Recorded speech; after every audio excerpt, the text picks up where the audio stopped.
L'objectif premier avec ce plan est de renforcer l'attractivité tout en soutenant l'économie locale. Le secteur du BTP est d'ailleurs la cible de ce projet ambitieux développé par Vendée Habitat. Il est appelé le PSP, Plan stratégique de patrimoine. Ce projet vise à entretenir et améliorer l'ensemble de leurs 16 000 biens immobiliers et ce jusqu'en 2034. Et à ce sujet, écoutez la présidente de Vendée Habitat, Isabelle Rivière.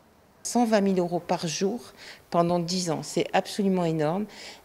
C'est un plan qui permet à la fois de pouvoir travailler donc, les gros entretiens dans l'ensemble de nos logements, 120 000 €, et pour le reste, eh bien, c'est la réfection totale de l'ensemble des logements, 180 millions d'euros sur donc 10 ans, qui permettront de pouvoir à la fois être dans cette volonté que soutient le bailleur social Vendée Habitat autour de ce développement durable, autour de cette volonté qu'il a d'être dans cette démarche de développement durable, et à la fois évidemment de pouvoir permettre à ses locataires d'être dans des logements qui soient très performants.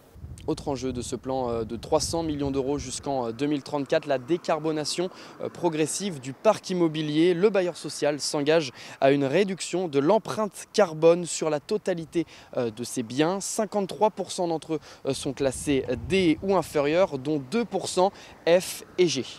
La première chose, c'est très vite ne plus avoir d'étiquette F ou G, donc 2%.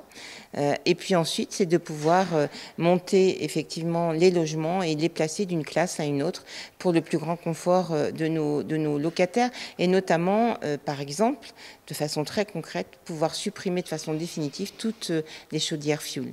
Vendée Habitat prévoit la réhabilitation de plus de 1200 logements, soit une moyenne d'environ 120 logements par an.